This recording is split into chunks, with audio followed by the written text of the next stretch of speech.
Hey everybody, this is Rydo and we're back to Fallout New Vegas. So, what quest are we going to do? We're working our way, I think, to this point to see if there is a tunnel that would go down this point to eventually get to this crashed B-29 plane.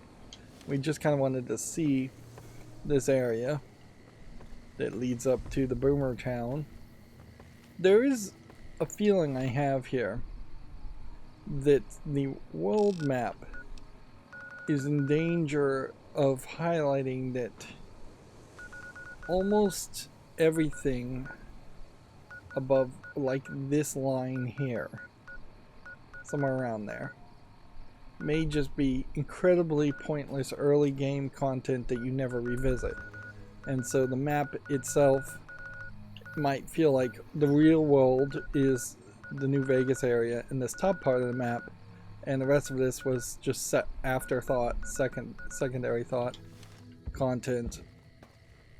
Now, how do you fix that? It's very easy. You just have the players have more reasons to go back south a few times. Yeah, I don't imagine trying to run this direction would have ever made it. I just don't think you would have ever made it with the boomers attacking you running this direction, unless the boomers literally don't attack you after a certain point on this track, and then it is just safe running. Speaking of elements that could feel unimportant, the railroad tracks that we've seen around here feel very unimportant. If you were doing a real role-playing game, better role-playing game, you would almost certainly focus on having the... So there is a subway tunnel.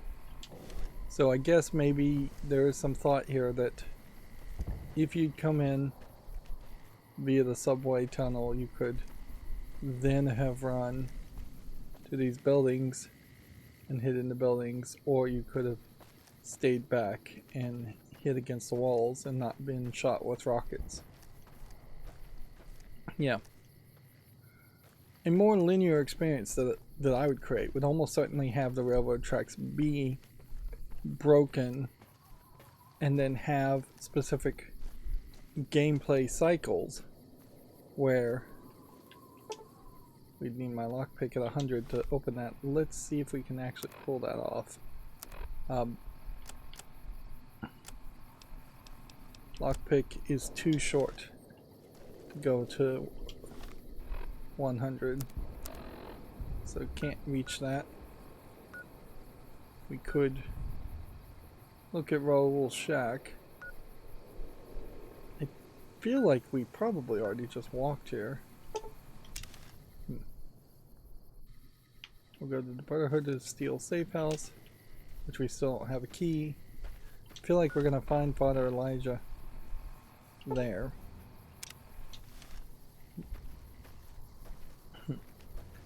Yeah. A gameplay mechanic where the train tracks were broken in some places and you could only fast travel by unlocking and repairing the train tracks would better integrate the game systems, which these are just wolves. And I think they're gonna just run away from me. Anyways. Night Stalkers. Right, so if I hit one,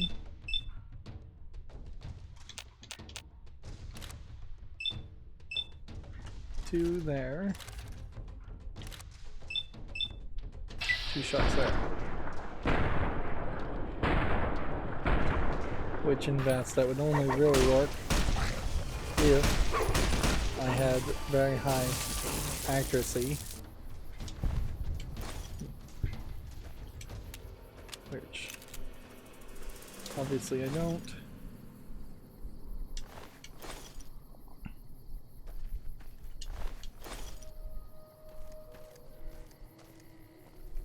Those kinds of random encounters are great and all that you'd almost want the world to hear the noise of that. Here we have a Deathclaw.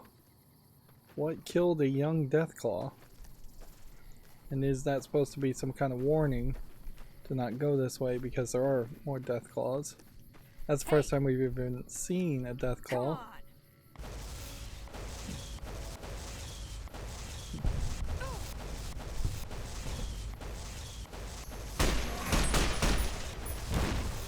Flying Deathclaws. Young Deathclaws.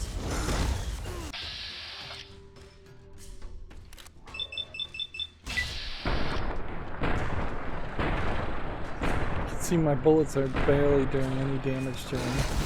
Just like one thing. And if they're taking out Veronica, then this is not an area to engage with. However, we can see Eddie is going to do that. And she's not going to regenerate, I think, until all of the danger is gone.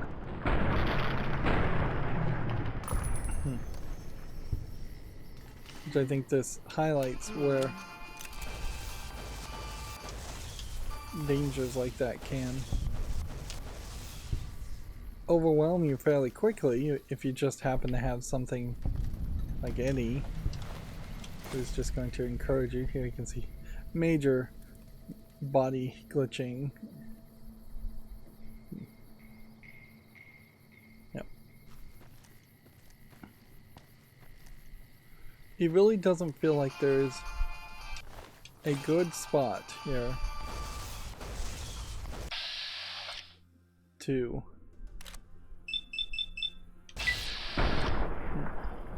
like have Deathclaws. It's just kind of weird for them to be in the middle of the map, effectively.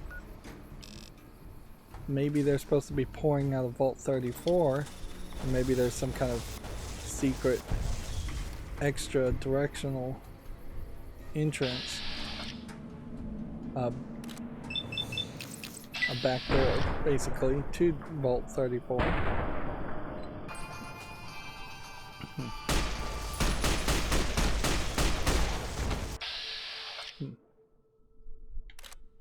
Even with really high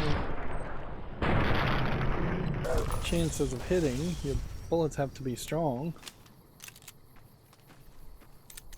Otherwise, you are just going to run out of bullets.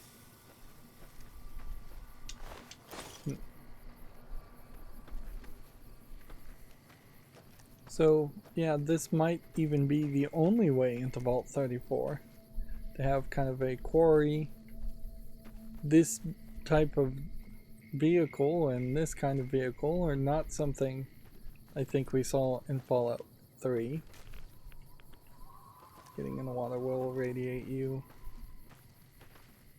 That seems to be nothing.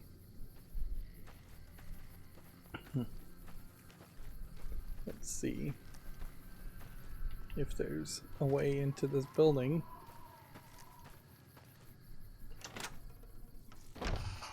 Yeah. Giant soldier ants. Which we don't have anything that would kill ants. I don't think we have to be too concerned about that.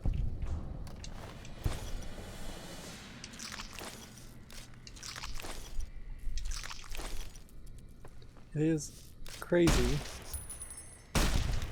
though, to have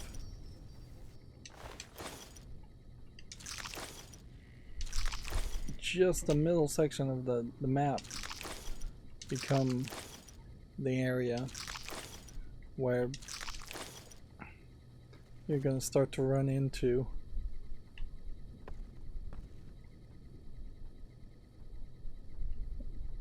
like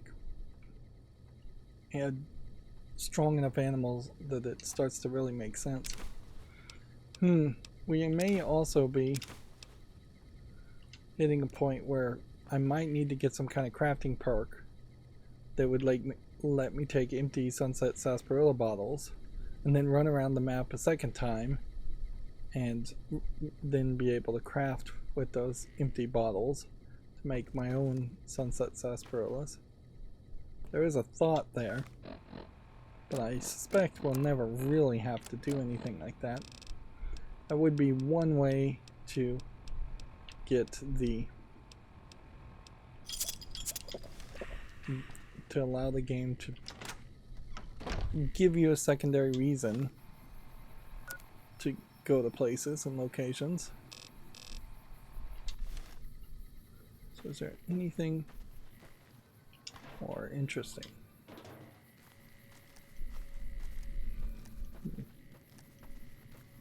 I doubt you're going to be able to jump into the back of that truck.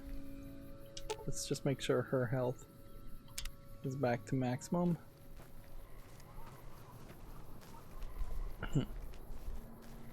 Going and checking out Vault 34 works for me if this does lead to some kind of backdoor to Vault 34.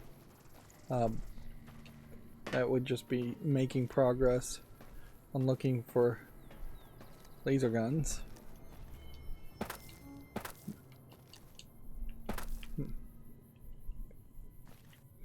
Well, that was incredibly disappointing. Incredibly disappointing.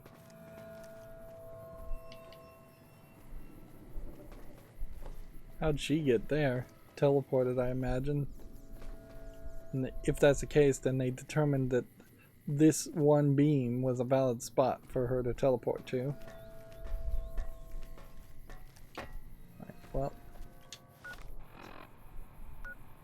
we're still far enough away from Vault 34 that I think we'll deal with that later and continue on the original path. Those were blind death claws, so one would assume they're supposed to be. Still can't climb anything.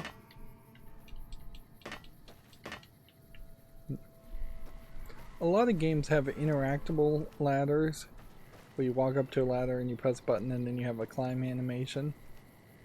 If you were trying to just have, what is that building? You don't know, it's not marked. If you're trying to have full realism, then you would have the players actively be able to climb just by walking up to them, and you see that in a lot of games too. What you don't see, however, is completely unclimbable ladders. And so, of all the possibilities, that is the one wrong possibility in video games. And you could fix this so easily by just having all ladders be broken.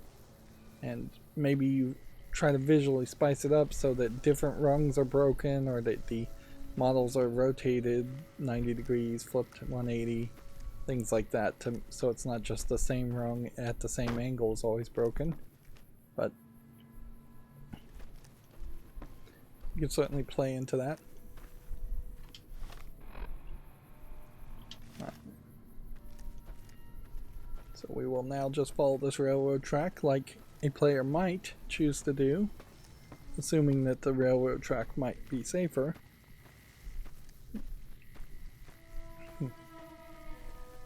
I do feel like Fallout 4, with its attempt at having more settlements, would have had railroad tracks lead towards some kind of resource management increase, which would make sense, certainly.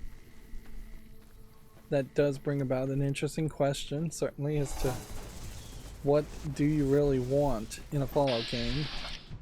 Do you want something that potentially could be a civilization rebuilder game?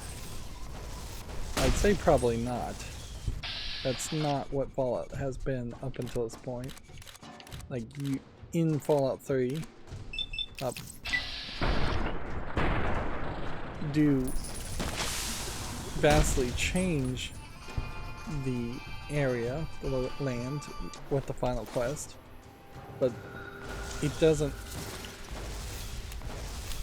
fully rebuild a civilization. It just gets cleaner water to the citizens. I think I might be poisoned. And that sound effect may be the only thing you really get telling you you're poisoned.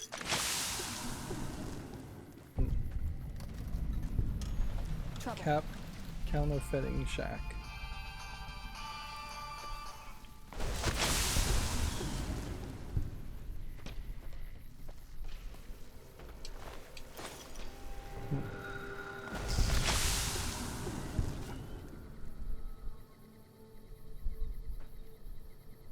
Yeah.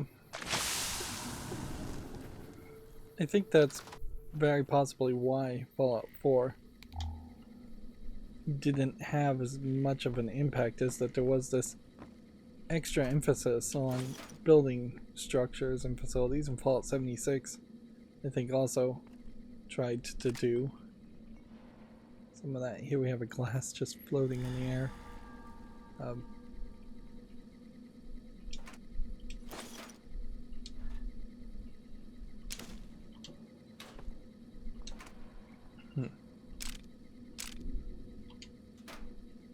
Yeah, I feel like that's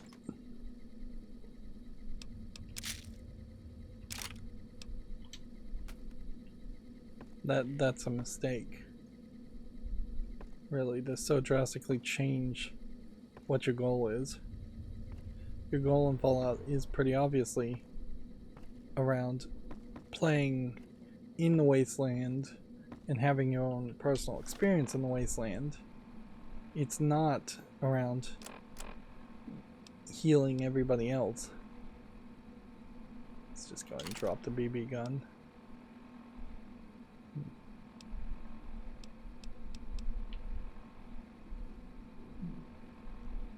I don't even know if the varmint rifle is worth really holding on to. I don't think it is. Just drop those two guns and leave.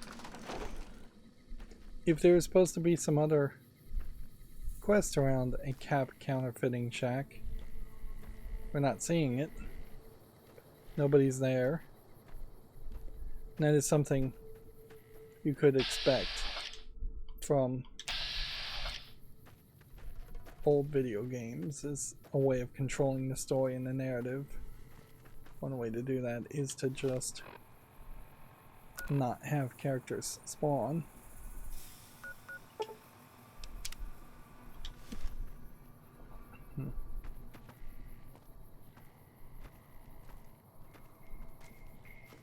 Forward we go.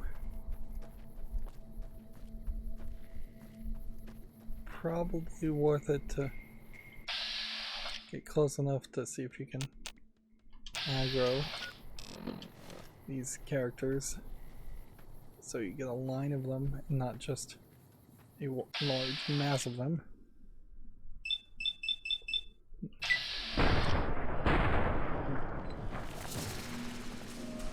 On the close-up in this kill cam,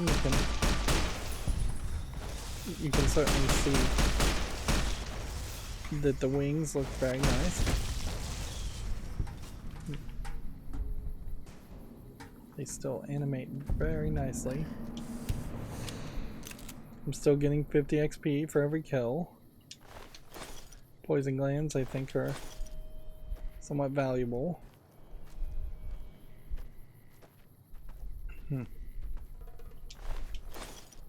I didn't think we'd be fighting so many wasps like creatures, though.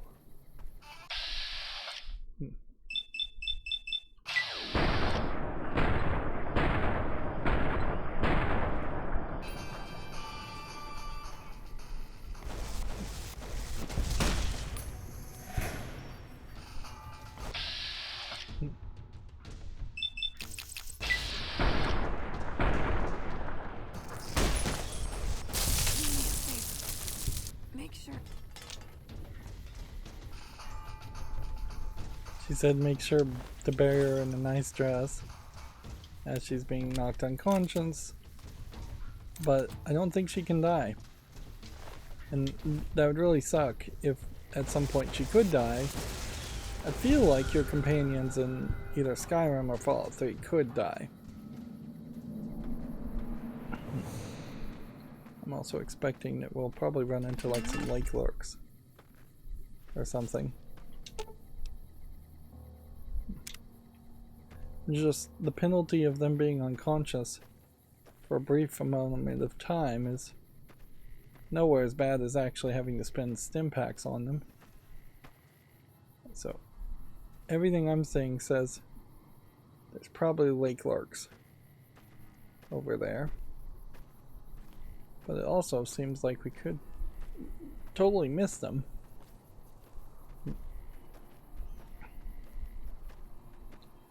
And it seems to me like, let's see, how many items do we have? We're over encumbered again.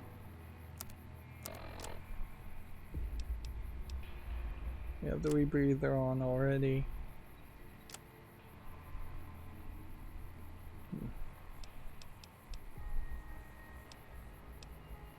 Let's see. Poison glands. They weigh 8, they're worth 600. Deathclaw eggs, worth a lot. Deathclaw hands, not worth a ton of things. We're going to use the deployable ballasts.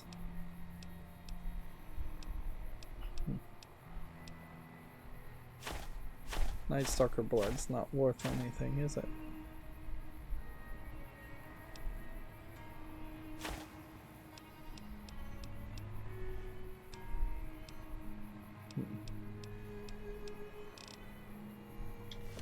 Alright, well that should free up some space.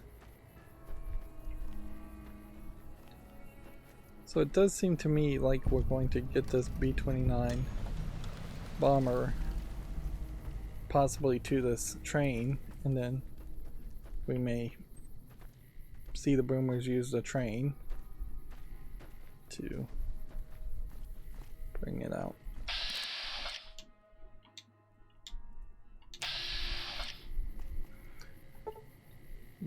And yeah, I am crippled, and I didn't even bother to deal with that. I don't have a doctor's bag or a stim pack.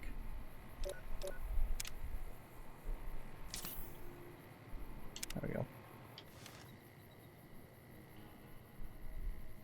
More of those wasp creatures over in that area.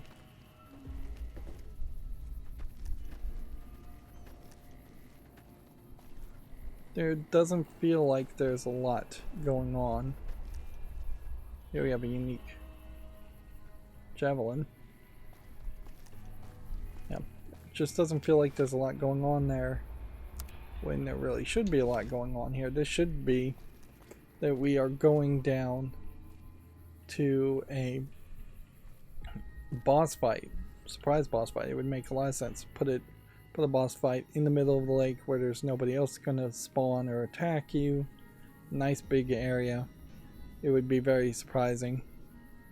What will also be surprising is if Veronica falls me into the water and then sinks like a rock in power armor. Inherently, if power armor was going to be very prevalent in a Fallout game, and you could use it without power armor training, then you probably would need to balance the game quite a bit with ideas of water and sinking and drowning. So here's the bomber plane.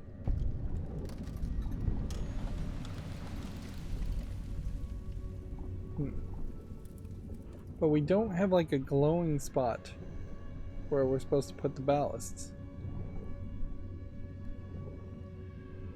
We're never going to run out of oxygen, so I appreciate that, but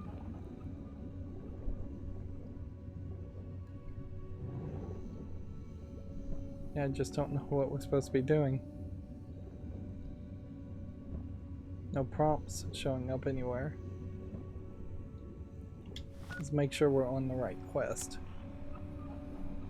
Attach the ballast from Loyals to the bottom of Loyals ballasts. Or just ballasts. Deployable ballast. We have 2 of them. You'd think maybe the music would stop playing when you're in the ocean.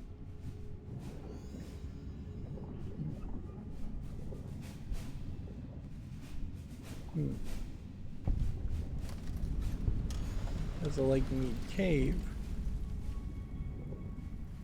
And then there's a boat.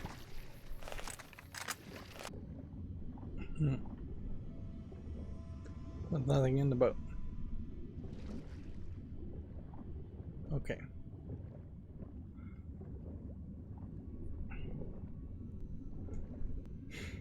You would think the game would explain it better. Let's see.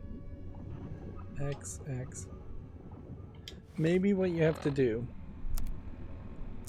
is equip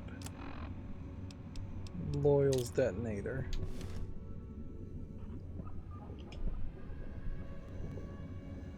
No, that's not doing anything either. Okay, here we have it. It's just this super easy to miss section.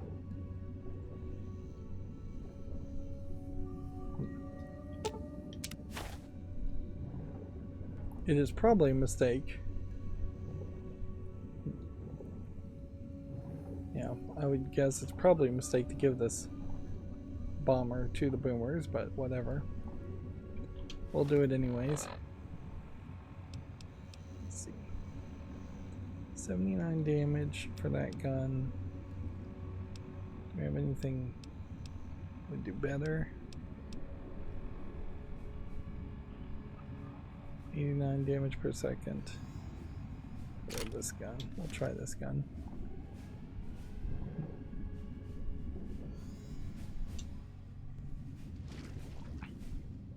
Our companion was teleported there. But if you're underwater with a rebreather, which is how I think you could only really search this, I can only really think of this as possibly a sunken treasure type quest. Yeah. I'm just not really going to expect to find much of anything. It might be a good place to refill if you are low on bullets. Did I search that one?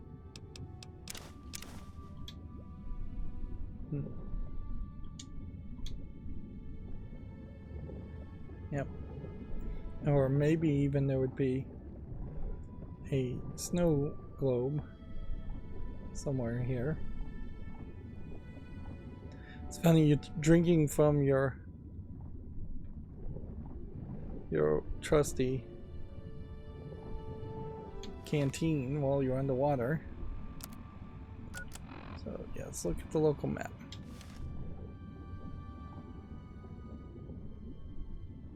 Unless there was a drug that helped you hold your breath, you need that rebreather, which really would highlight how the game itself should probably just be a linear experience around this experience, at least, where you only enter this area by having the rebreather, and it pretty much is a linear experience because you'd only really reach the entrance of the cave with a rebreather, and you'd only go to the underground area, the underwater area, if you were looking for the bomber. So this storyline and experience is probably going to happen just about the same for everybody. So it might as well happen the same for every single player. It does feel like this cave was not flooded at some point,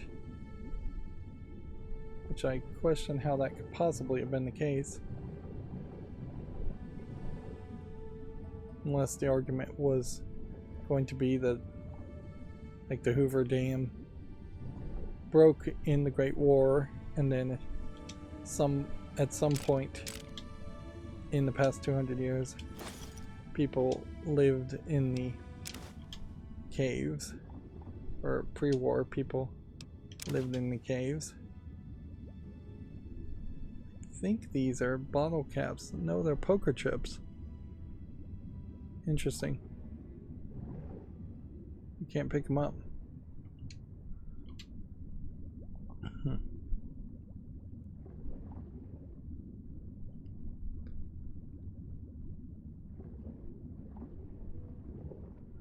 Yeah. Let's turn on the flashlight. I guess we can have that on. That might help the visuals slightly.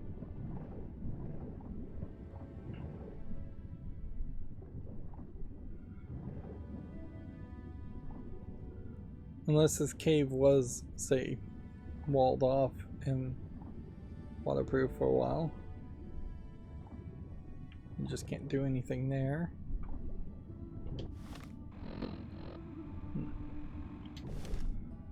So, my instincts are telling me that this seems like that is it. Unless we've missed some item. And that would really suck. Certainly, because it kind of feels like there should be a special item. Not just a lad's life. Or pre-war business wear. There should be something bigger, something more important there. And who knows, that might just be a random quest that you would get if you were listening to the radio.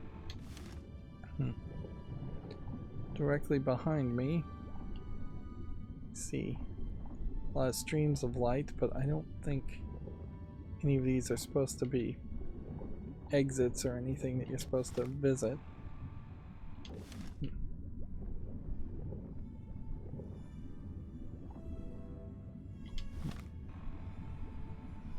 The map seems to indicate that there might be more back that way, but I don't really believe it.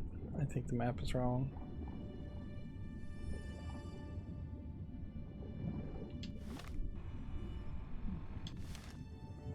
And then the map kind of abruptly feels like it ends on this side too.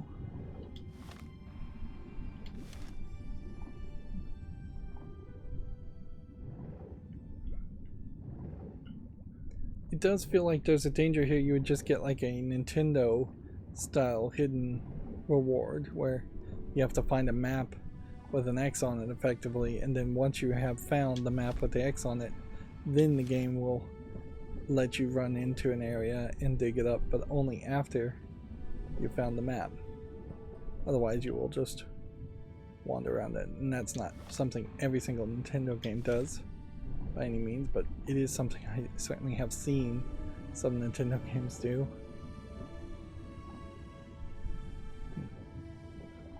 You also might have thought that this would have just been a cave fungus location where you would just collect a bunch of cave fungus or moss or something, some resource that would be unique to being underwater.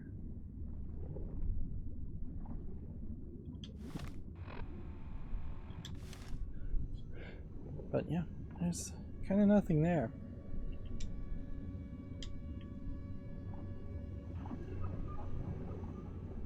Now, a good comparison to what we're doing here might be something like Cat's Quest, where there are very small caves in Cat's Quest 1, but when you exit the Cat's Quest caves, if you've collected the 2 or 3 chests worth of items that you can get, the map specifically marks the cave as being cleared and emptied. And I feel like even Skyrim did that. So there is just kind of this weird, this is kind of a nice effect, but it feels more like you're driving a motorboat than seeing a human swim and leave a trail of ripples.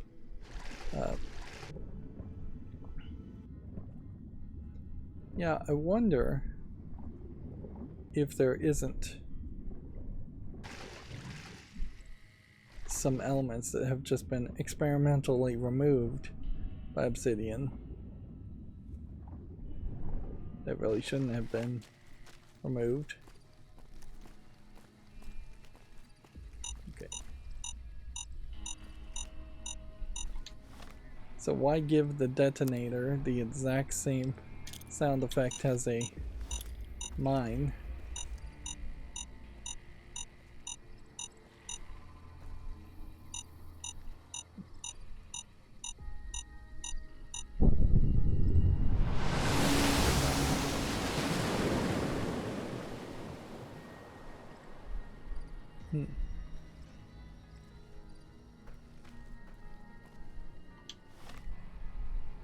Okay.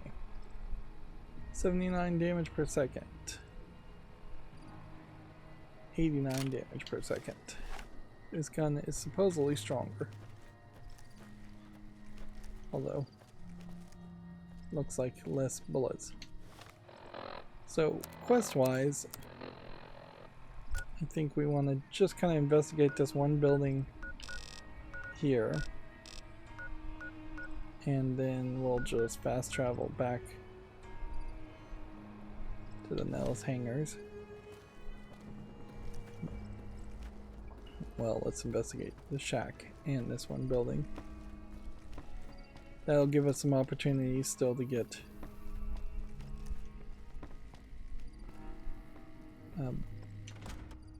XP.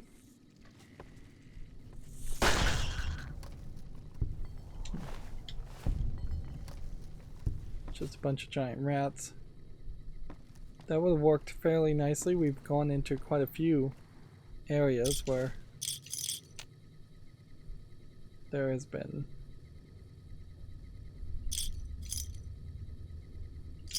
kind of nothing going on, so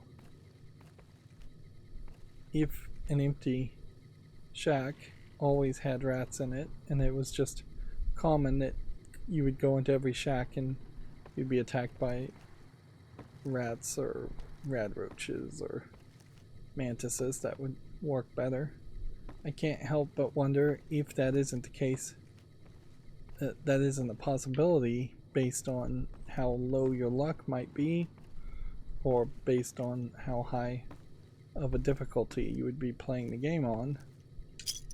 So I might very well have created a situation without really being warned about it, where I'm experiencing the game very differently in a poorer way as far as the number of encounters.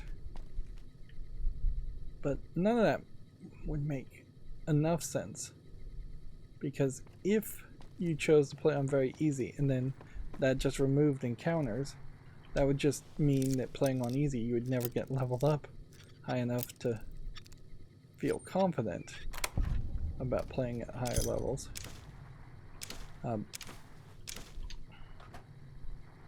There's nothing here. Yep.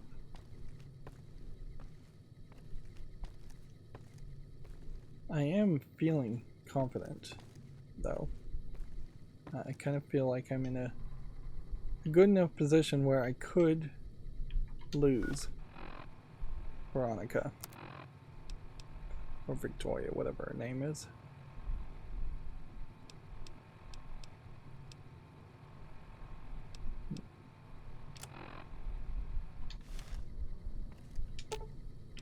You're making me carry the heavy stuff, aren't you? 92 on the assault carbine.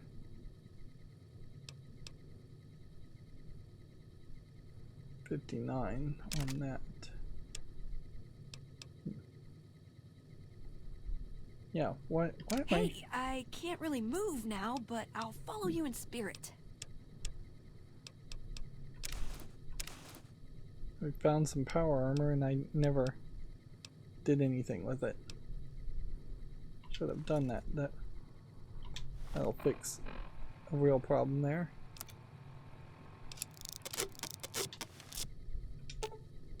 You're making me carry the heavy stuff, aren't you?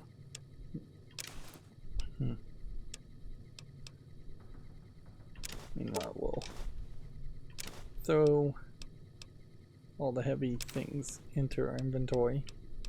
She is totally correct.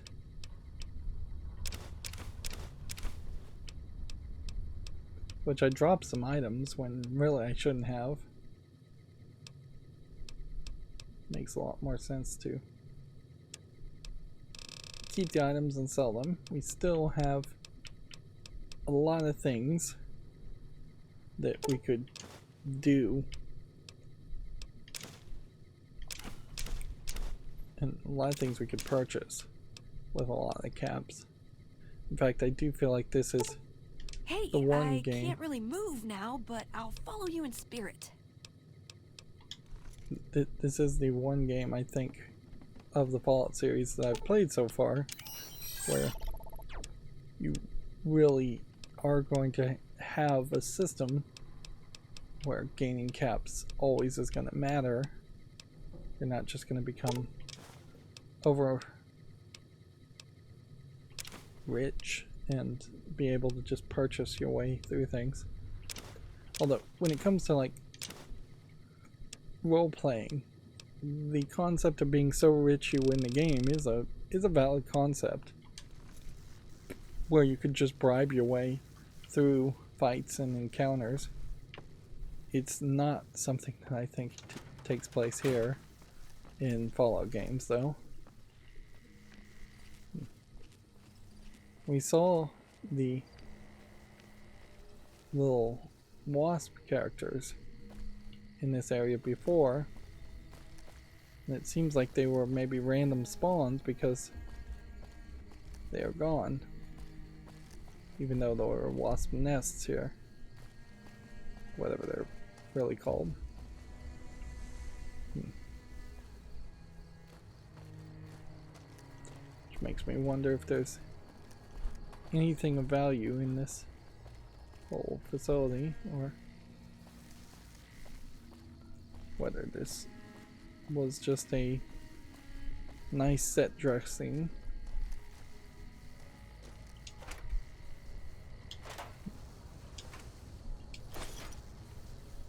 Few bullets and a purified water.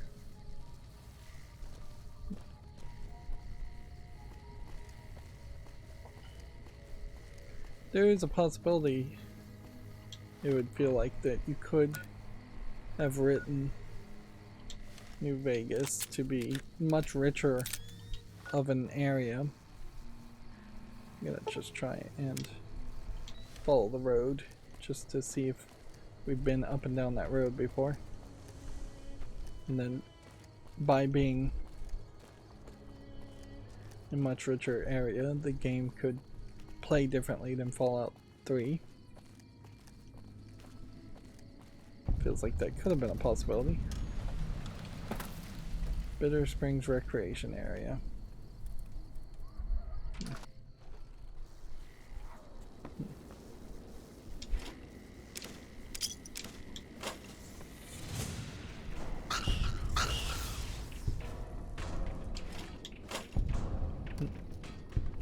There might be a mystery as far as what happened at Bitter Springs, so the recreation area might reveal that mystery.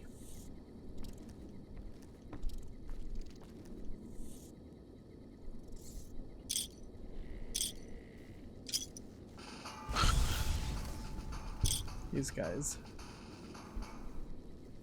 These rats are not even enough of a threat for me to bother to turn my head. while I'm trying to pick up all the caps.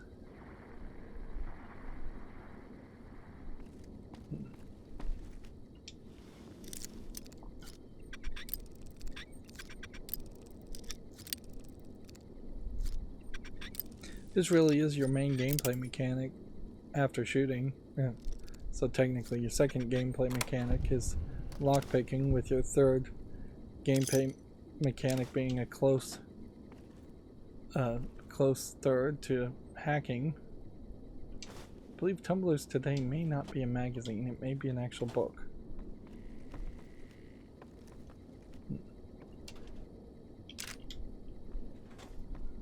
Definitely do too much lockpicking.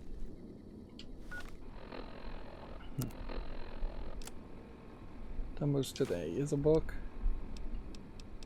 Don't think we would have any other books.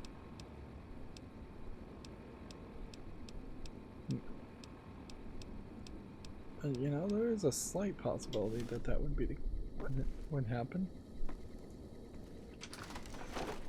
Okay.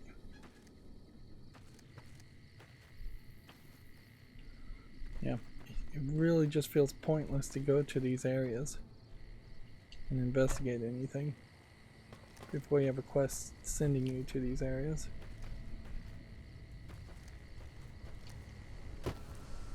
And if each of these areas did have some item to pick up, you would half expect it to be locked in a lockbox that would require a key.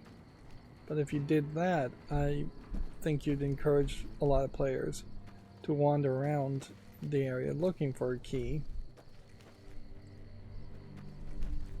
So you might as well just let the player pick up the item and not know what to do with it.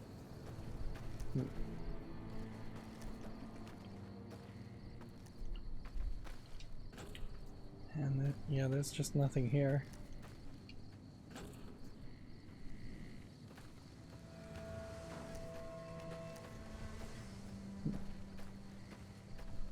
Then see what, if anything, is over here.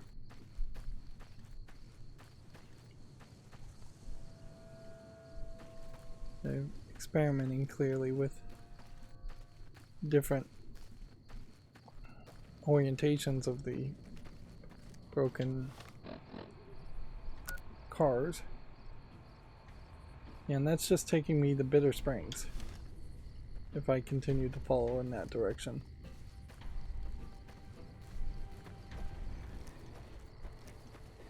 Yeah.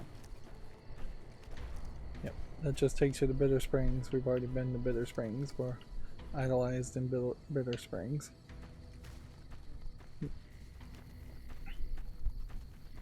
So we came from a back direction, but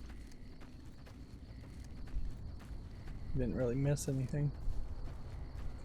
That's probably a great example of where, instead of having an open world, just having linear paths makes more sense, though. Since the game developers obviously spent the energy to decorate that recreation center and have places where encounters would happen, it makes no sense to allow the player to totally miss that content. I wonder if this gun that I'm using maybe evolves as you play and does more damage as you level up.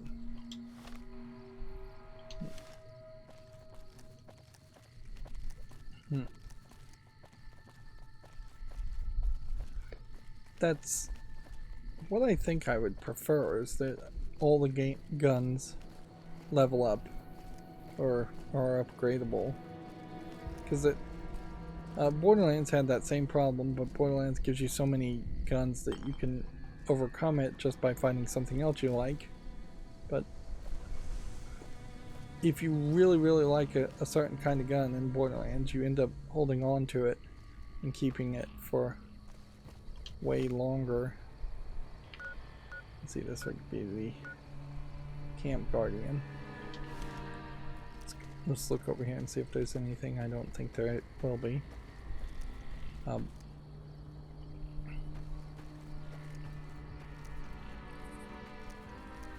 But yeah. The danger in creating an interesting weapon in a gun game is that the player is going to want to keep it forever. You certainly can make games like that. BioShock is a great example of that, where you have just one kind of gun of each style. So you have like a machine gun, shotgun, and then you get upgrades to it as you play. And you get to decide which of the guns get upgraded to. Like, obviously there is an intention here that you would swap between guns. That's why the bullets are so limited. But I don't think that intention really is going to be well received by a lot of players. And there are definitely entire styles of gameplay and types of guns in the Fallout New Vegas that could never actually work. You can't just nothing there, so we'll fast travel. Yep. You can't just have spears or grenades and make that your default weapon that you use for everything. So we're hoping we've gone the right direction and we'll find Loyal. Seems to me we are not in the right place at this time for this correct time. Seems like Loyal is probably asleep.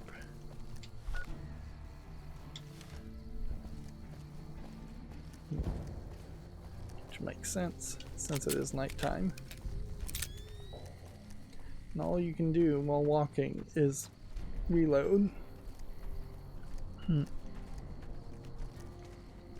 would be nice if there was something else you could do while walking. Like that might be a way where you could grind elements. You are the answer to our dreams. Yep. If every step ground junk vendor trash into a basic material like scrap, just called scrap, then walking could be beneficial. Or if every step gave you one bullet. It's going to be a dream come true once you've raised that bomber from Lake Mead. Yeah. That's tremendous. I'll transmit instructions to the robots to start packing up the plane to bring it back to Nellis.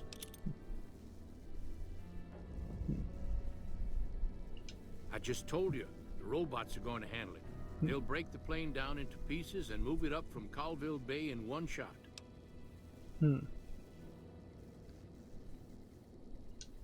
Exactly. We'll be shelling an unoccupied location in outer Vegas to get their attention elsewhere. By the time they realize they aren't under attack, the plane and the bots will be long gone.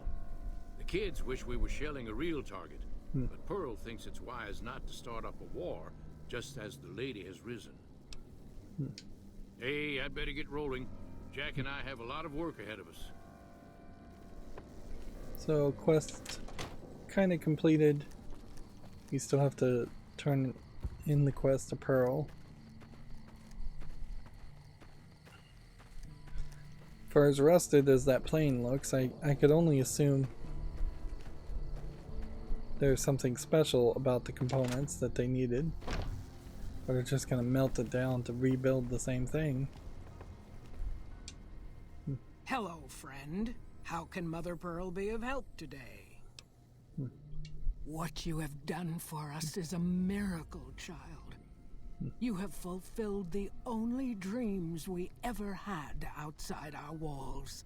You are a trusted friend. Now, what I would like to do is be able to use the simulator. If there is ever a way for us to help you, child, tell me, and I will make it so.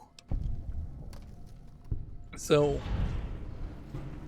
that completes that quest and gives us some boomer equipment. So I wonder if the move really was to, throughout the game, just be on extremely good terms with the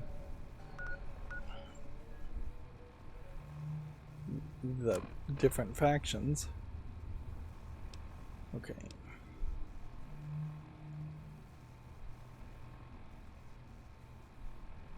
Don't want to go to Camp McCarran. So we want to acquire this gun.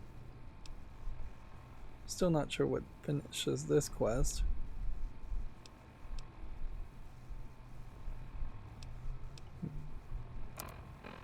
Yeah.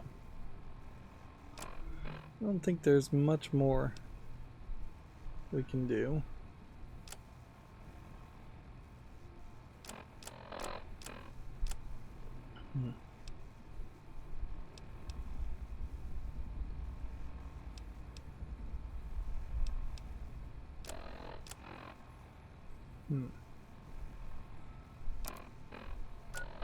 So yeah, we want to go. First of all, remove our marker. We want to go to Vault 34. So I think the best thing to do is just leave and then fast travel to. What is the quest I'm on? There. Convince Henry Jameson to quit his position at the caravan. This is not the quest I was going to do. This is the quest I was going to do. Alright.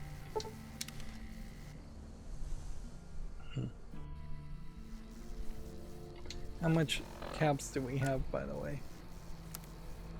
Probably not enough to do anything, so going here was just a matter of a good starting spot to run to Vault 34.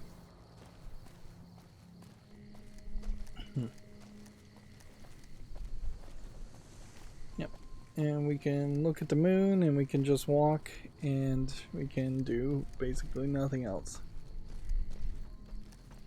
There are some mods, certainly for like MMOs and such, where you just program the button to be held down because you're just going to walk forward for one reason or another, or you program a mouse button to click because you're mining something.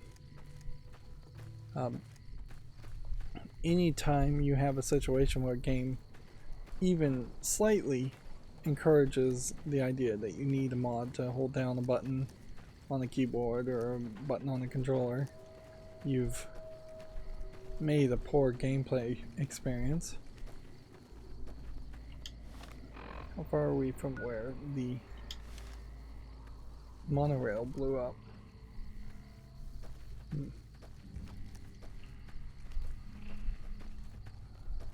I would say this looks like this is where the monorail blew up.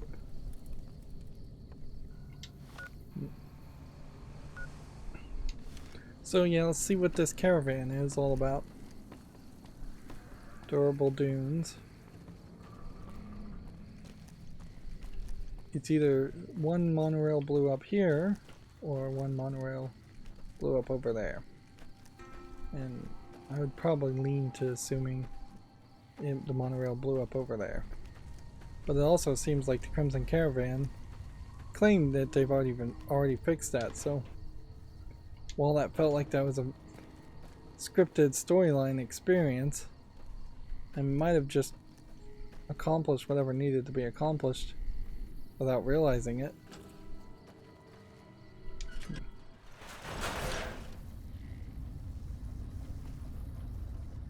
These cisterns feel like they might play a role at some point.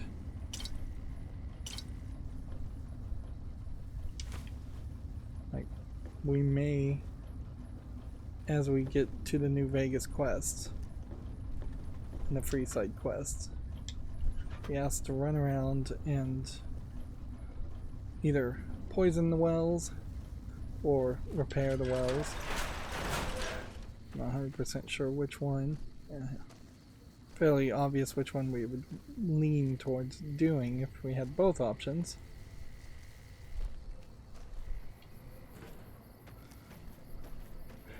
You would just expect there to be people here, though. You know, some people or robots, somebody to talk to, something to tell you why you would be in a section like this.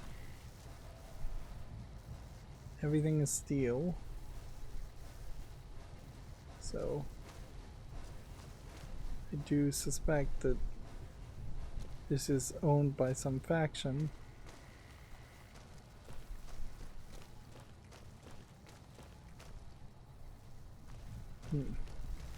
That we're not friendly with. Well, where are those people?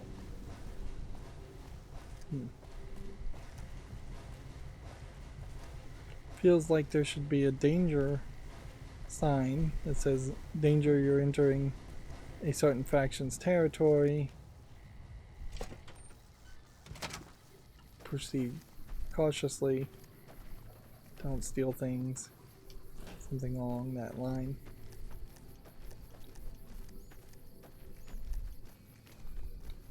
Is this the caravan that the Crimson Caravan bought? Bought out as a competitor? Is that why it's so empty? Is because the caravan company has been destroyed? But if that was the case, I would expect to see corpses.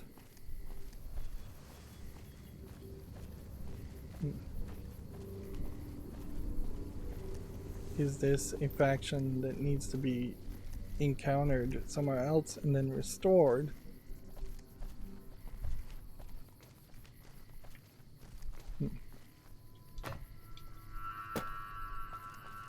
It's pretty obvious this game was unfinished. You just wouldn't have this many buildings that are just boarded up. Yeah, and you can't really sell me on the idea, even if it were true, you couldn't sell me on the idea that it was a smart move to have boarded up doors that would then become unboarded.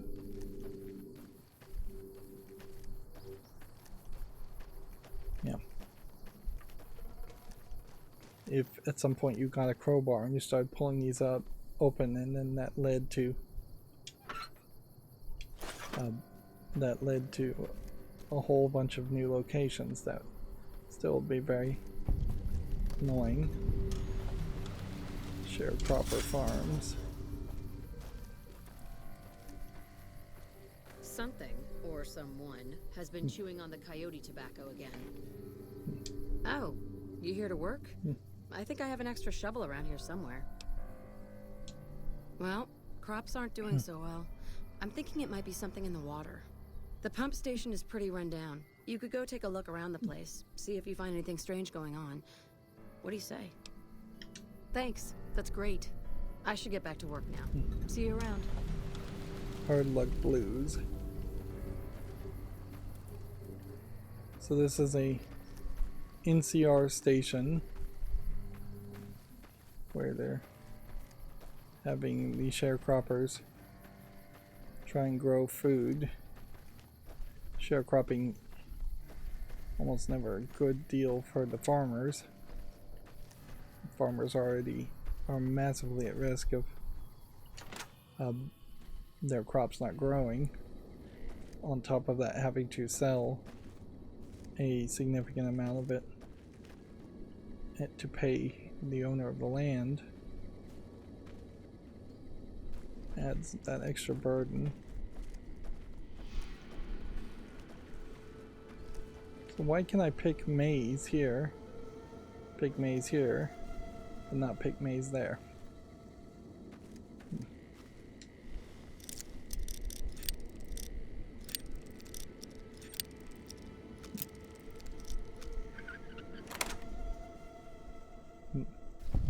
I don't like when lockpicking lead you back to a load screen. Well, I guess I was going that direction anyways.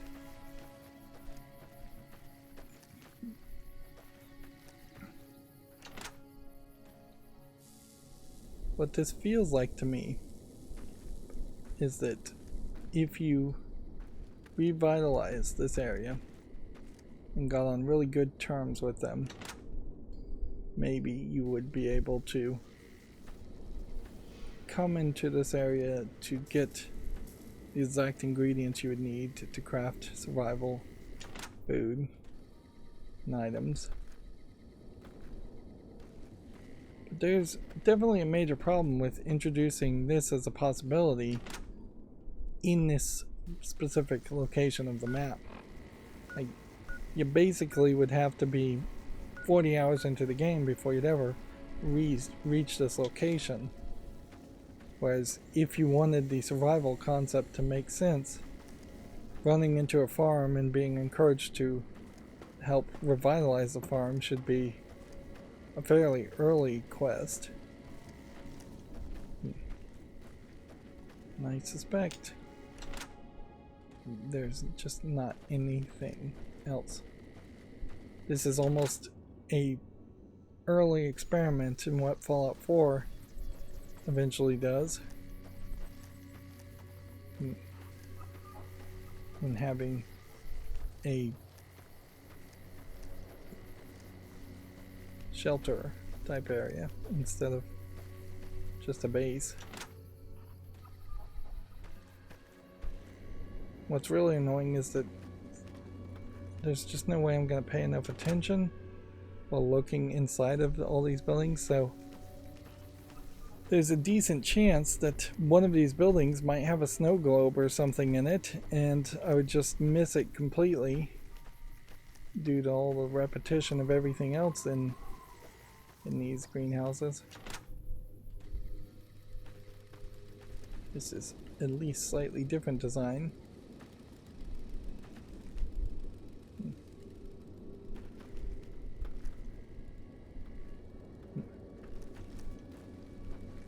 There is something here, though, to be said, in it really shouldn't be seeing generators like this. Like, that almost certainly feels like it's running off of gas.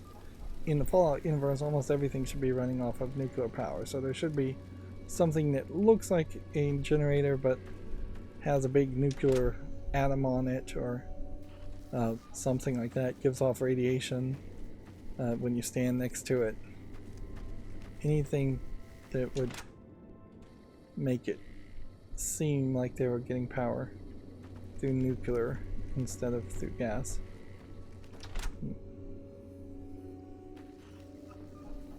And I guess that could be an interesting timeline in which things would have split between the real world's timelines and the Fallout timeline, is if it was a universe where the dinosaurs just didn't die and turn into oil, then there wouldn't have been oil deposits to find for the depth in which people could drill. Because inherently, if oil deposits were, say, let's just say about a mile deeper at the right time, nobody would ever have found oil in abundance. We probably would be running generators off of nuclear or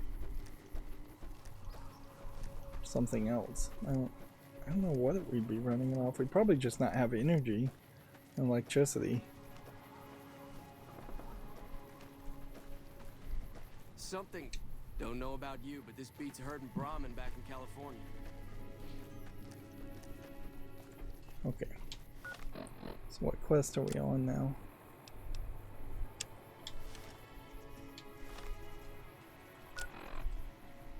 This is just go back and investigate where we were before.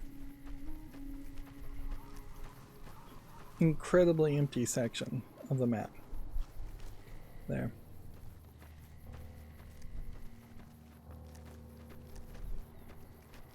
At a certain point, I think they should have just potentially, which one do they want me to go to?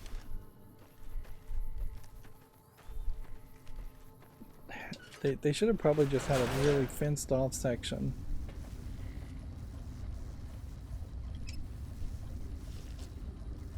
Where a lot of sharecropping and maize was being grown. Then you could have covered a bunch of the map that way without having the player actually have to walk.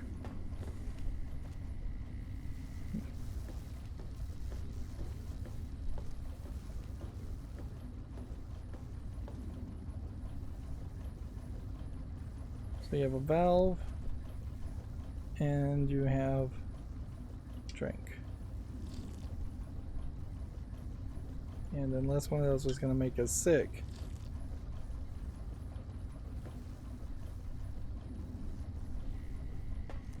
doesn't feel like that was the thing I was supposed to investigate.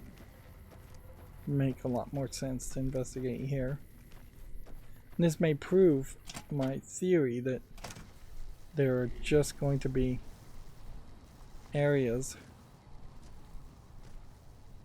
where enemies only spawn after you've started a quest.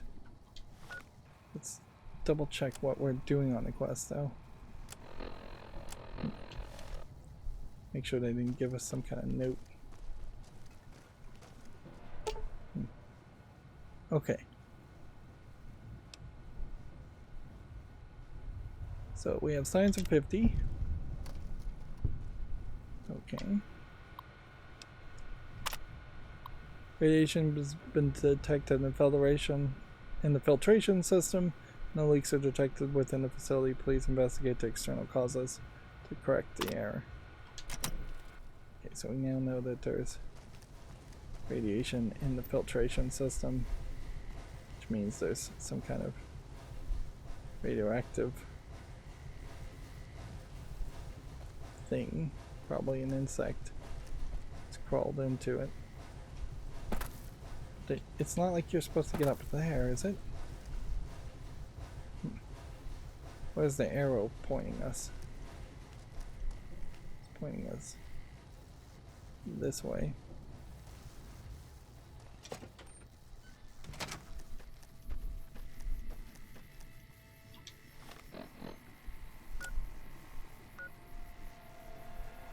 Really? Well, good thing I guess we started that quest, because it seems like that too is leading to Vault 34. So all roads seem to be leading to Vault 34. Okay, that works wonders for our goals. I talked about the idea of wheel spokes locations. Certain parts of the game where they're going to actively want you to visit for multiple reasons, as such that you would always have. Those are just NCR troopers. You would have 3 or 4 different quests pointing you towards that wheel spoke, and then when you get to that wheel spoke, can't trade with these guys, can you? Nope. I don't think you can. At least I didn't try. The wheel spoke locations then giving you quests to go to more branched, separated out locations.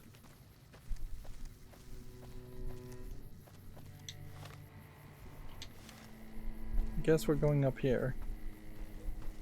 Otherwise we're going to end up wasting a bunch of time trying to climb up very difficult to climb rocks, if not impossible to climb rocks. Now remember, we saw blind death claws when we were on the other side of this mountain. So there's a decent argument to see the same.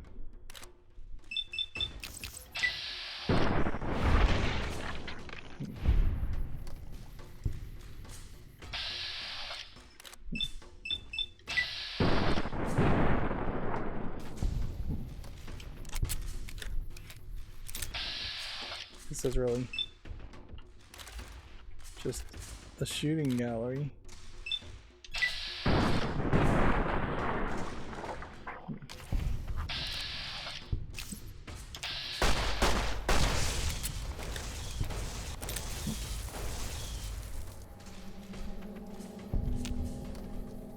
And like if we were going to shoot the barrels, those won't explode with radiation or anything else.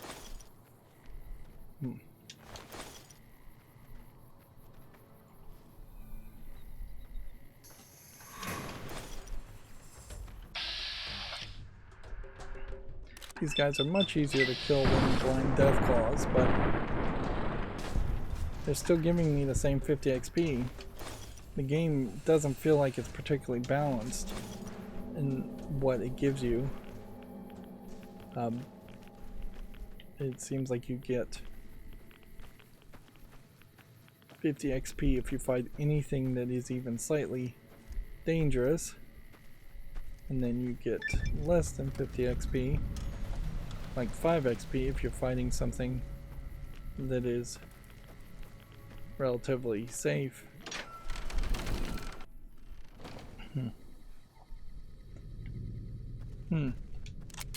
Wasn't really expecting to enter in a cave entrance like this, but imagine we'll...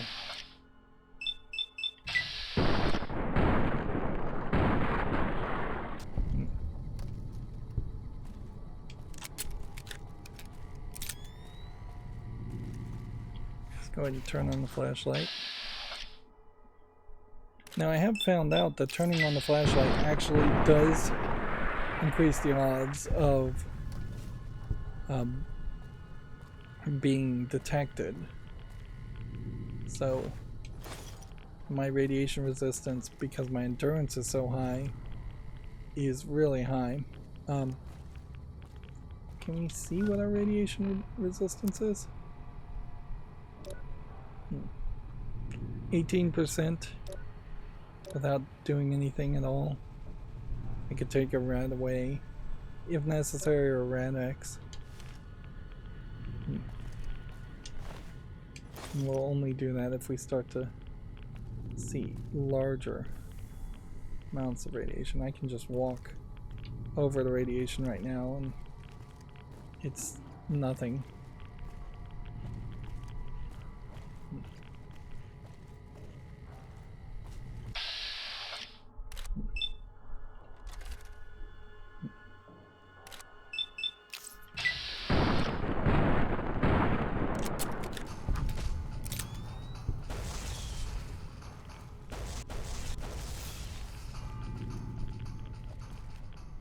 Seems like Veronica may be having a hard time hunting it down.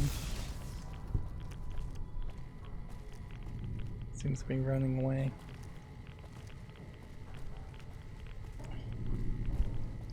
The variety of creatures here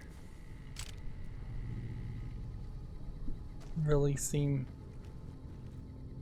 to be just random animals. That's kind of a good example, I think, of where it probably would be better if all the items dropped on the ground next to a skeleton that can't be searched, or just bundled together as one group of items. Sure, there would be some people that would pick up a bunch of garbage and get overburdened because of that and would have to learn the systems, but I would overall suggest getting rid of the overburdening gameplay mechanic in the first anyways. Right. So here we have a ghoul vault dweller, which that's more interesting. And a gecko. And so it seems like the geckos and the vault dwellers ghouls have been fighting each other.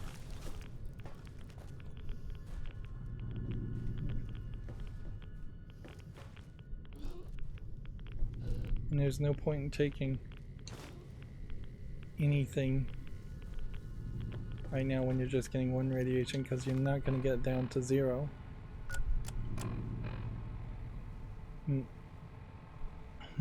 So we have some overseer journal fragment.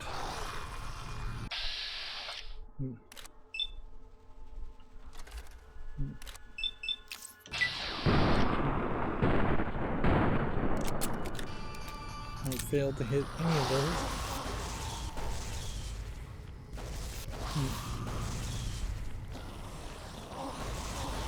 This might be a point where radiation could start playing a role, is if you were inside a vault and you just had to investigate it like a large dungeon, and as such you were just going to spend a lot of time in the area.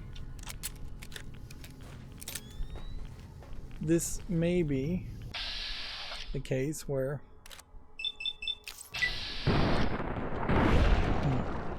the geckos were genetically engineered. We can see that these ghouls are not clearly considered much of a threat.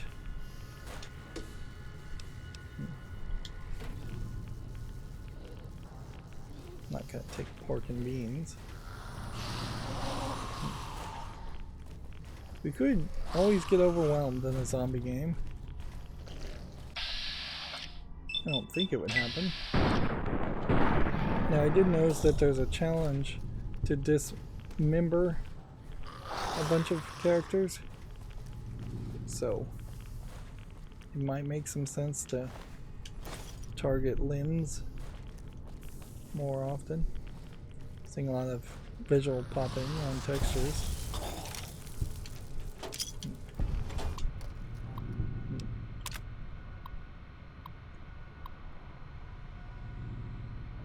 Let's see. Some corrupted things. Flooding on the 3rd floor.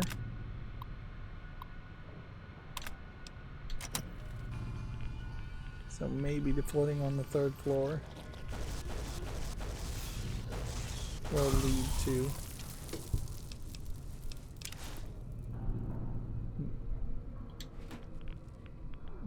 me using the rebreather some more.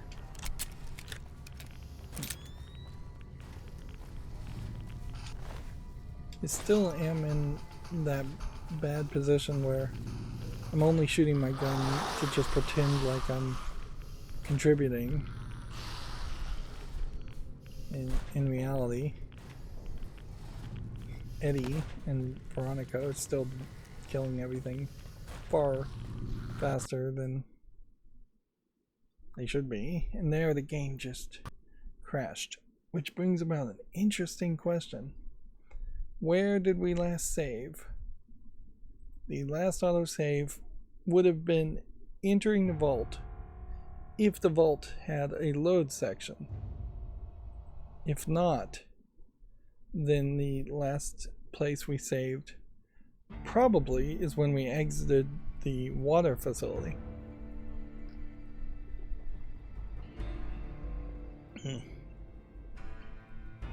I don't fully understand, though, why any radiation in the vault should connect to the overworld sections. Right, so we went through this door. Yep.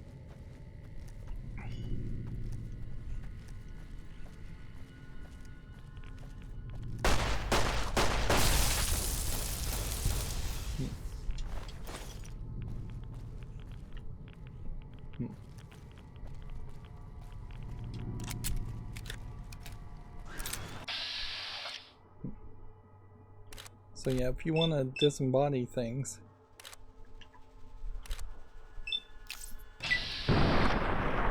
you're going to have to aim for the heads.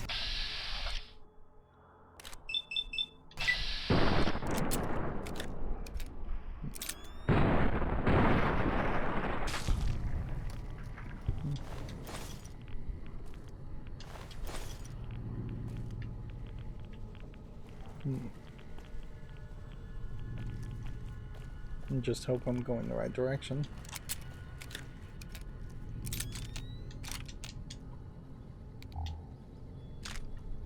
Turn on the flashlight. So, I suppose it's an interesting question to ask.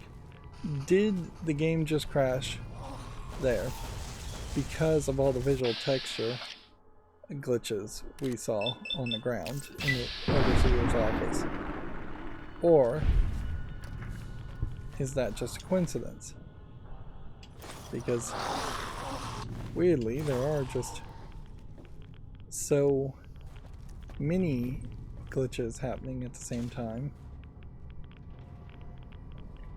There's no way to really tell. Trouble. This wouldn't be a terrible time to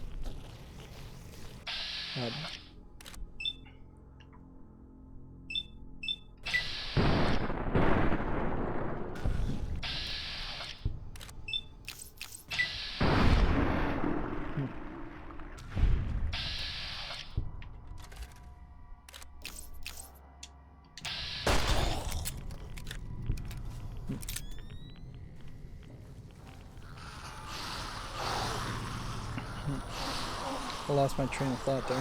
I don't know what I was going to say.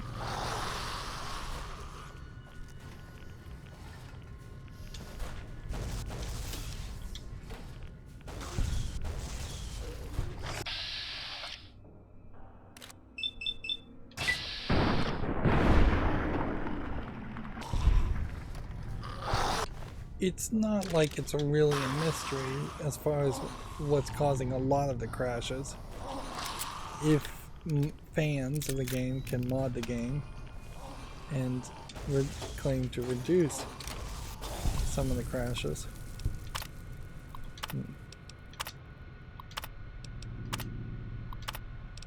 But they can't fully eliminate them. Definitely feels to me. Go ahead and make a safety save. Like, there's just inherent problems with the engine that I think it's time for Bethesda to move to a newer engine, to probably the Unreal Engine, and just work through the very possible bugs and problems you'd run into making bigger open world style games with Unreal Engine.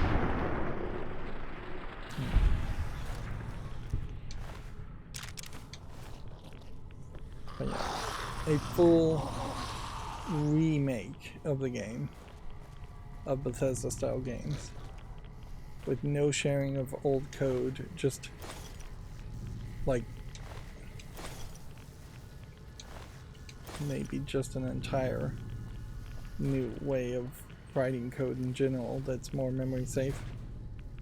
There is this relatively new programming language called Rust that is getting a lot of programmers talking about it, in that it is programmed in such a way that you have to go out of your way to create certain dangerous situations in coding that would cause memory overflows and crashes.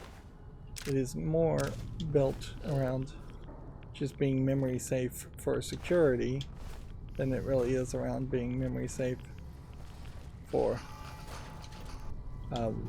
non-crashiness, but you get that side effect of it being less likely to crash. Textures are just glitching everywhere in this.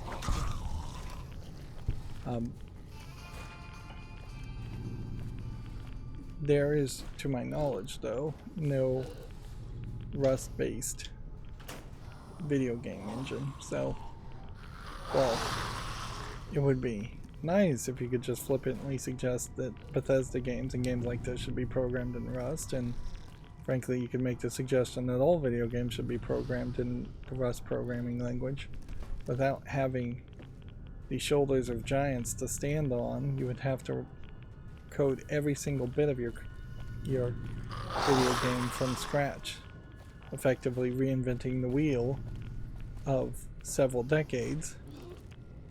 And so it's not realistic to really do that or suggest that at the moment. Right now, games are mostly programmed in either C++ or C#. And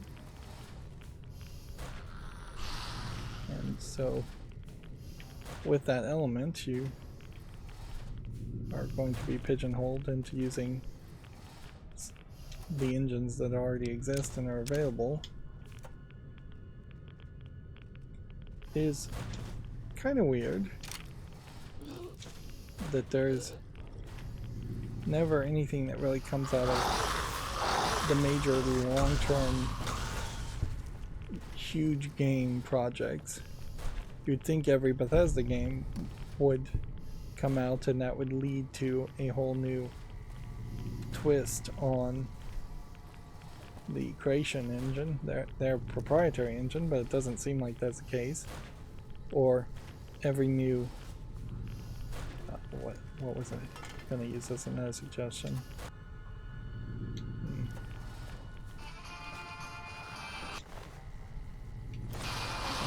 Every new Valve game, whenever Valve releases a game, which is extremely rare, was basically zero for decades. Or felt like zero for a decade at least. It's just funny how this is animated to be wedged open.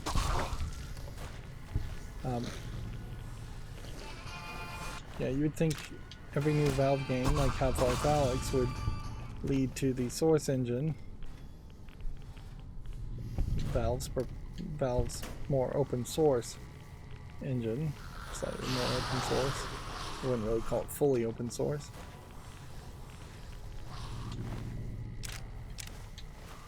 It's weird that you have this inconsistency of having these ghouls in Vault 34 armor, but you can't actually take the armor off of them. Well, everybody seems to have a ton of bullets on them, which storyline wise makes sense, because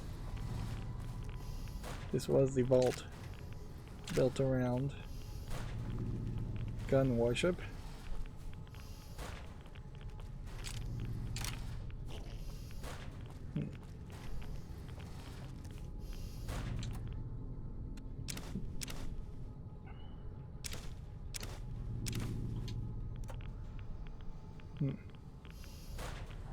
What you'd have to expect to find in a vault that was built around American exceptionalism and gun worship, which is, I imagine, also something that they focused on.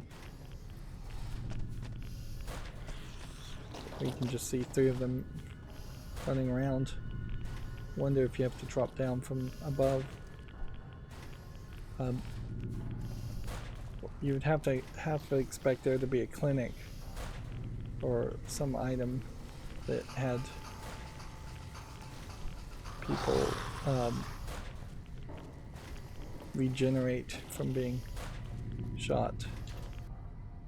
You would just kind of expect people to get shot all the time. This definitely does not feel like the right place or the right time to sleep whenever you get into a vault.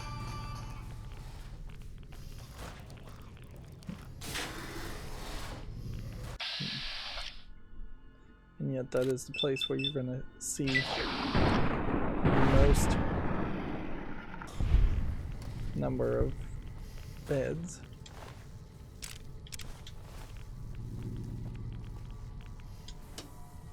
You definitely have to say that it seems like the boomers were in the right to leave, considering what's happened to the rest of the people.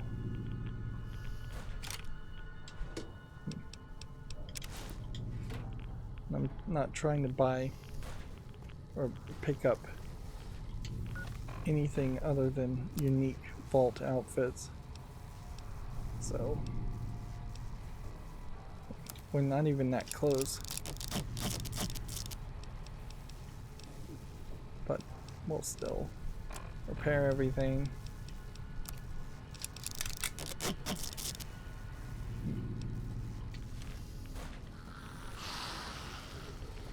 Probably should also just safety save a couple times. This game is so crashy, I wouldn't want to make a save over a save. I would be concerned that that would lead to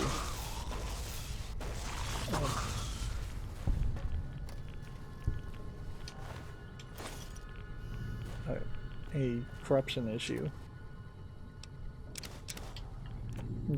I'm not 100%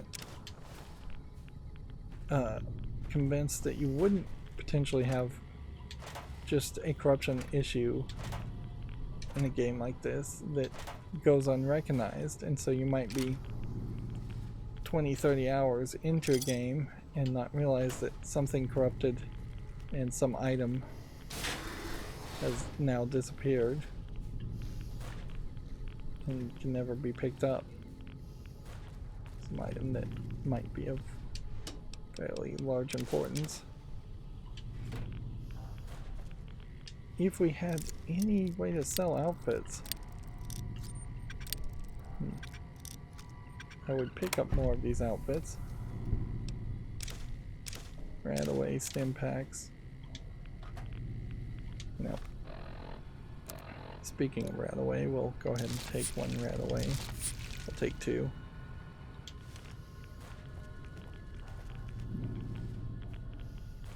Activate this.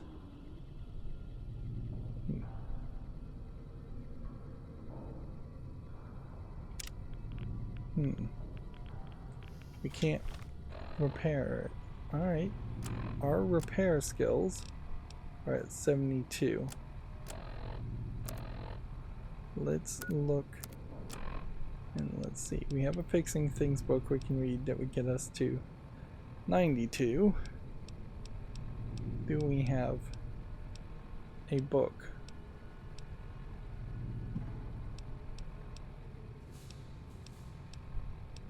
It might get us even higher.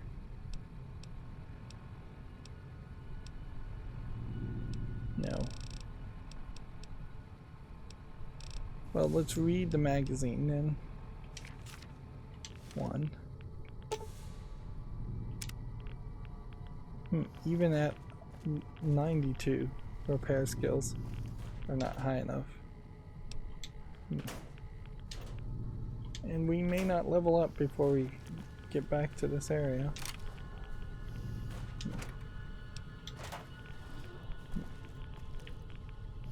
That was a wasted magazine.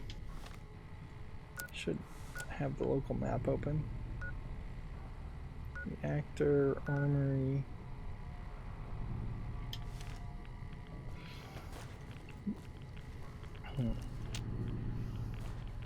Okay. The overseas quarters requires a key. So I think that's going to push us down to the swimming and the rebreathing. Radiation. Not really an issue. Or any higher in the water. So that could have been a concern. We now have a terminal password.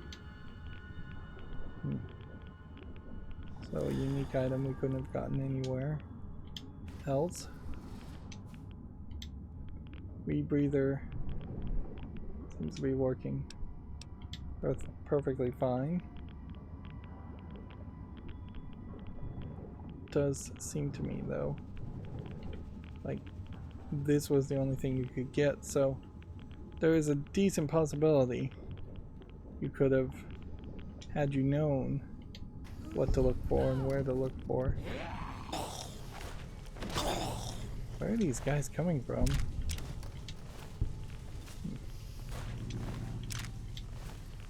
Are these just randomly spawning? Could we reach our goal? Okay.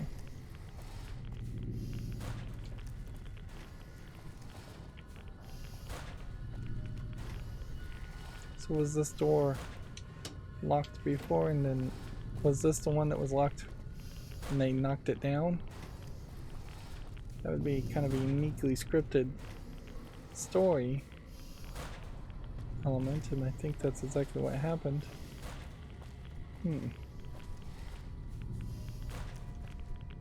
That's very weird because you just don't have that kind of scripting in any other point in the game. No.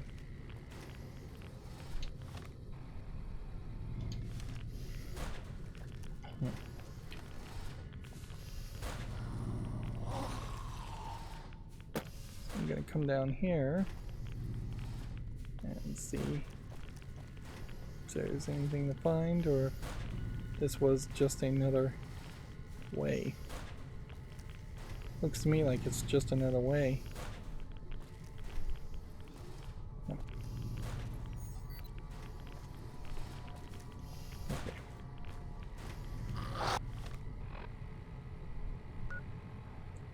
Reactor. Armory.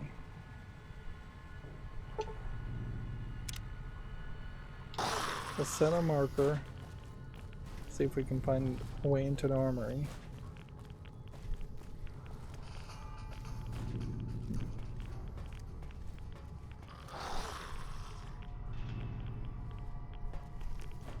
Doesn't seem like it.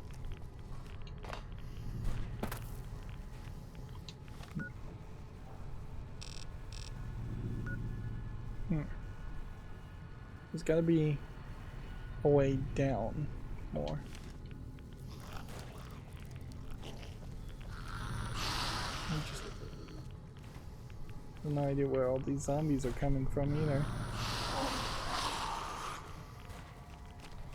That might be why they're only worth 5 XP.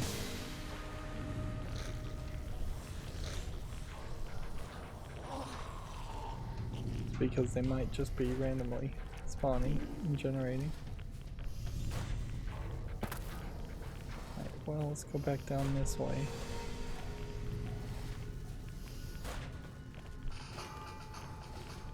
This doesn't lead to anything else though.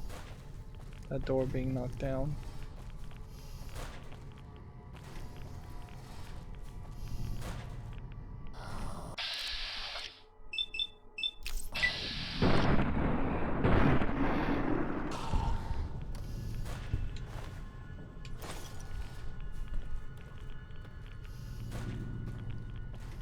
Maybe the scripting of having enemies show up is opening the door to the reactor. That might be it, too.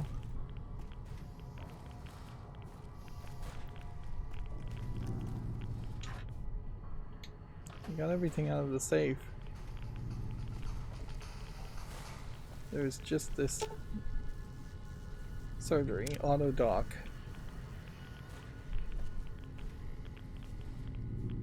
And I just don't think there'd ever be any verticality where you'd have to look up and crawl through a hole in the roof.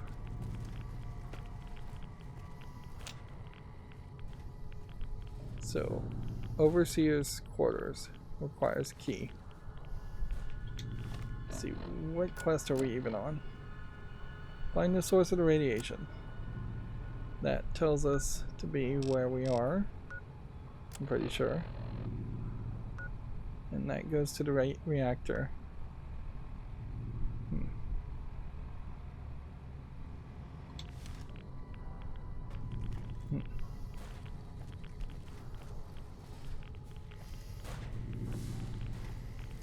So we would need a key that the Overseer had. So probably makes a lot of sense to go back to the Overseer's office. Because the only other choice would be to go Like back down here.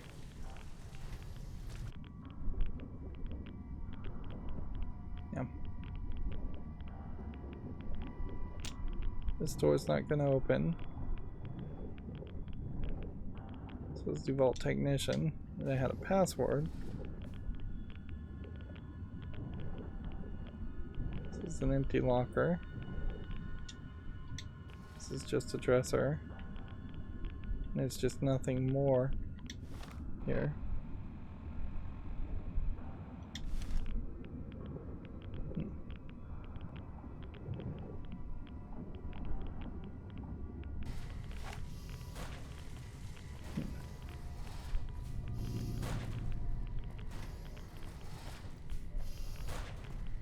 Yeah, scripted wise, it would imply that this is that there should be something here.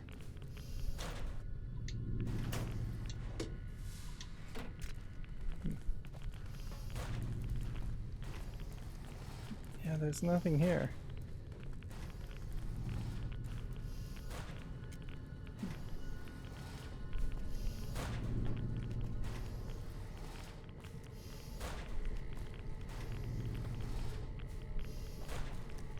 And at a certain level, I do see there's something behind the door on that side. So maybe I missed the path.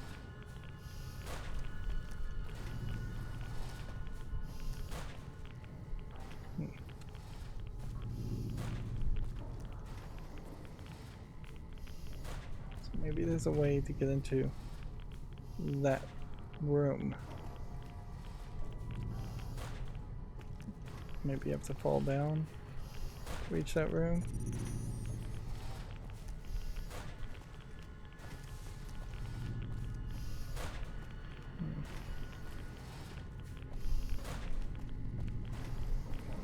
We did see one hole in the floor, so it would make some sense that there would be a second hole in the floor.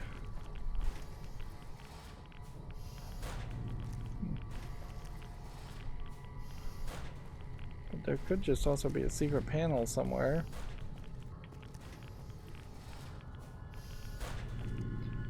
Maybe I need to just change the quest I'm doing.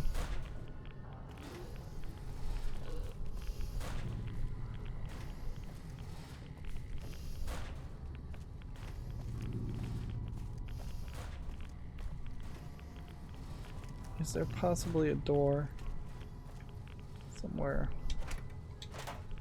over here that I've missed?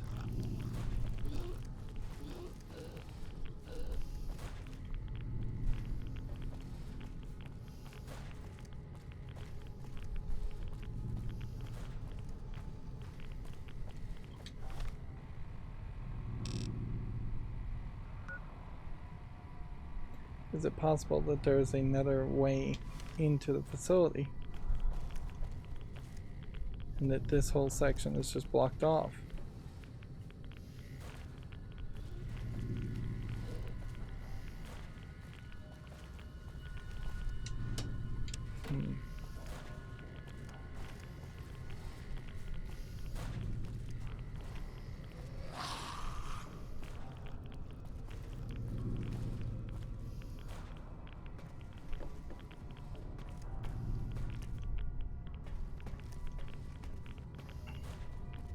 This is really annoying, to say the least. It shouldn't be this hard to find the correct path. It should be way more breadcrumbs, way better systems to make sure you're not getting lost. Even if the system is to just spawn enemies in front of me so I keep running in that direction, that would be better than this. Time wasting. We did have this terminal. Let's see if we can read some of this.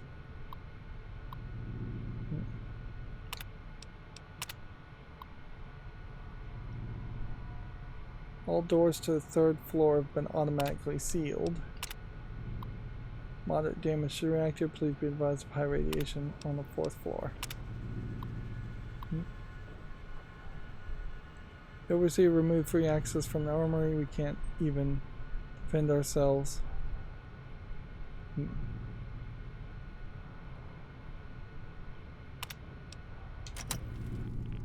Okay.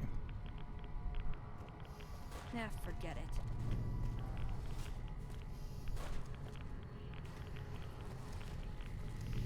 Okay. Let's choose a different quest. Then. This is telling me to go to the armory. Let's go ahead and remove our marker. See if we can follow the arrow. Make our way to the armory.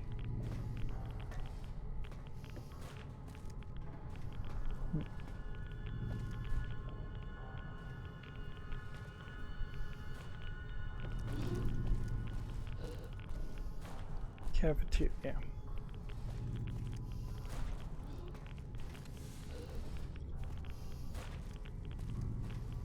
So one would assume that's the first floor, and this is the second floor. And so that would be the 3rd floor. Would be my guess. These stairs go down.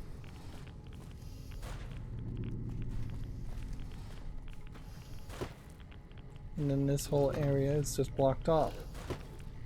So how do we get that unblocked off?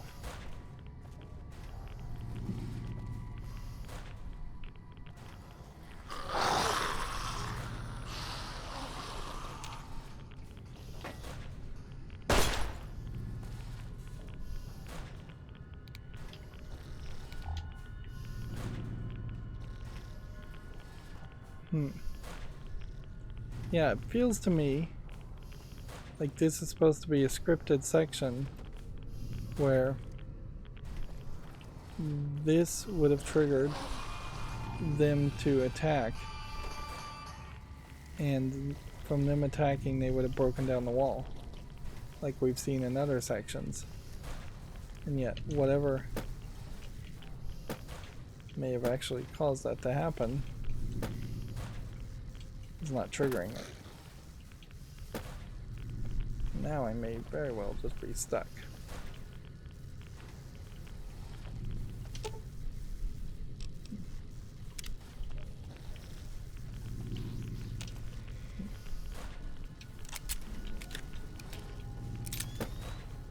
And there was only a small way to get through here.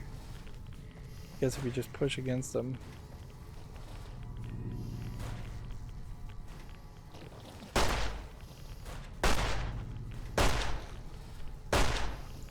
The wall breaks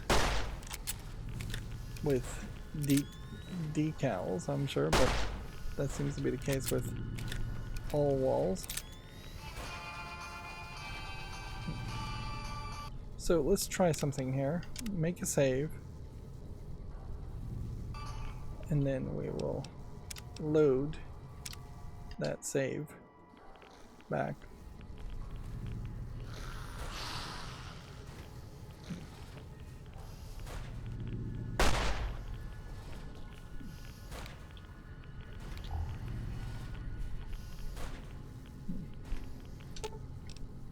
I like this plan where you're the decoy. Beats wait until they shoot me. Tell it to be aggressive.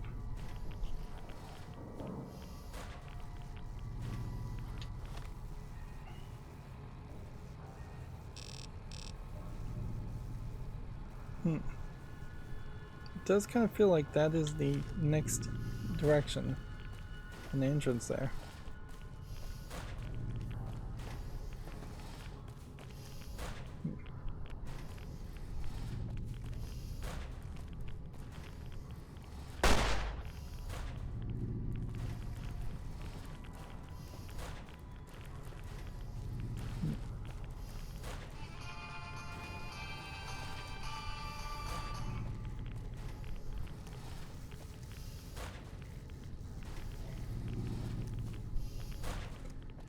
taking forever, and so I'm getting radiated even more. Should I shoot water? Maybe there's something I'm missing here. Maybe there's a way to drain the water.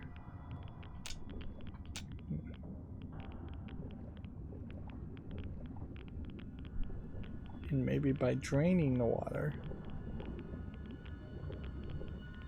this flooded section would open up.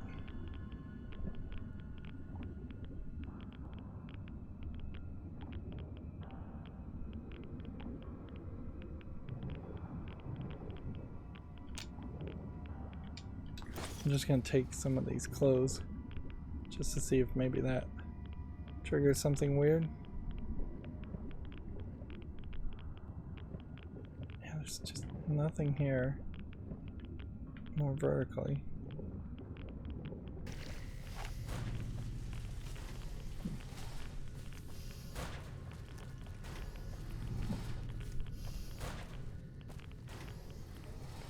Did I miss some object?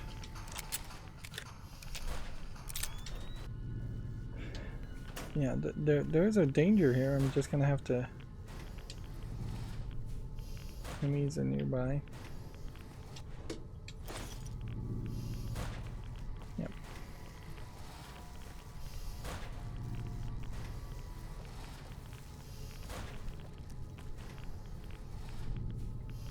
Drag bodies somewhere, maybe.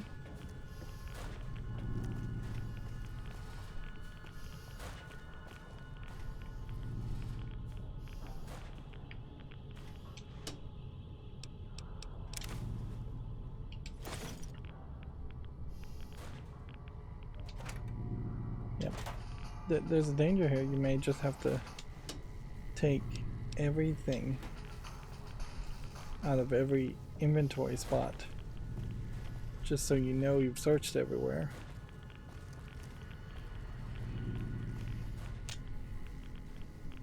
Okay, overseer's office. Still cannot reach that. Needs a key. Should mean we would need the overseer's key.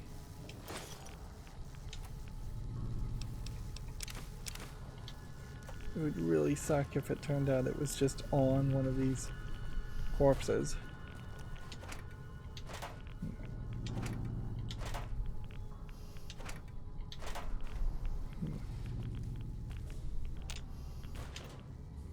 But yeah, at this point it's gonna really suck no matter where it is. Wait a minute. Maybe I never came out from this door. Maybe I've always been going like through that door? I think that might be the case, is that there's just kind of a hidden exit here that I didn't see. Yeah, that's totally it.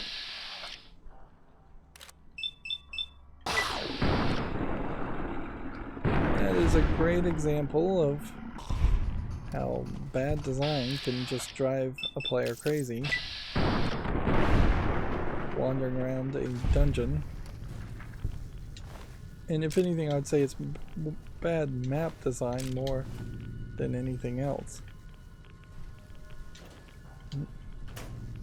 And yeah, by modern standards, you would definitely have more breadcrumbing, and you would just have a glowing path that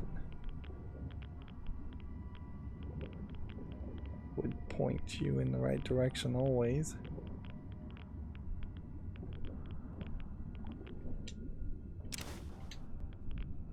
Another terminal password.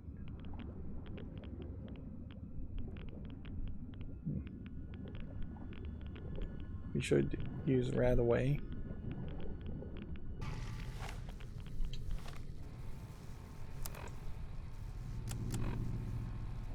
So Radaway.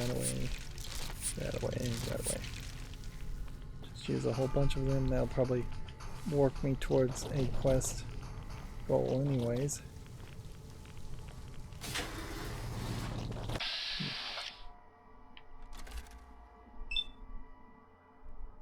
95% chance of a headshot on that one. 95% of a chance on a headshot on that one.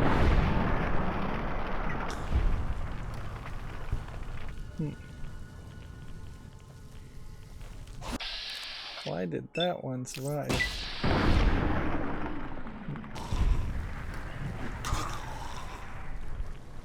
Are these guys getting up after being killed?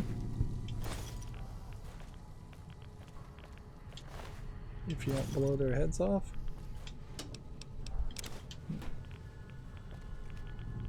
Every time I open one of these, I hear a fairly loud sound that I think I'm hearing outside of my headphones.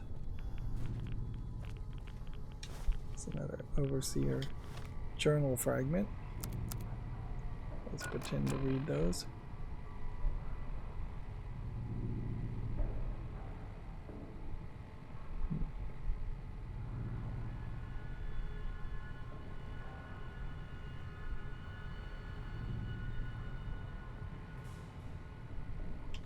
Some kind of population control. The overseer forced on people. Though I don't think it was population control of the humans, I think it might have been population control of the geckos.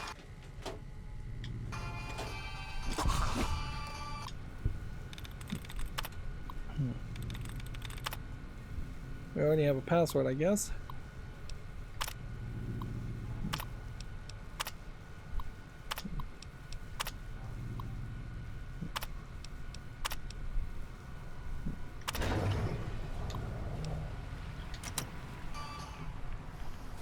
So we are now pumping out water, it sounds like. With the water being pumped out, imagine you can do more things. I would suspect that this whole section was probably flooded before. So if you didn't have the rebreather, I suspect, oops, we've got a glowing guy in here.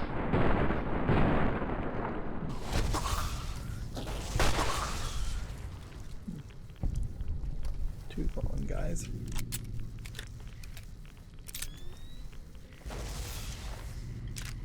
So I would think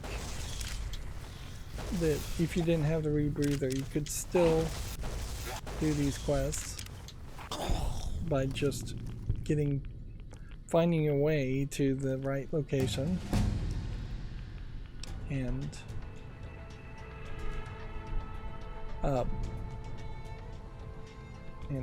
turning on the pumping station. Okay, so what do we want to do here? Well, first of all, repair up to 80 so I can get to that point. Speech 80. Since we're at that point, medicine 80, so we're at that point. And then we were throwing everything else into sneak, which maybe we'll do that instead. Repair medicine. I think by the time we level up, though, it probably is better to just have that. And no perks. And from the looks of it, it seems to me like what we are maybe reconstructing the journal fragments. Quest wise, we've got a couple different ways to go and investigate. And it seems like the map is fairly big. And we've been playing for 2 hours, so let's end the episode here. Yep. This is perhaps the only really big vault we're going to have in the game, so we should try to enjoy it as much as we can. That's going to be it for this recording. As always, I ask you to like, share, subscribe, and keep on watching. Thanks.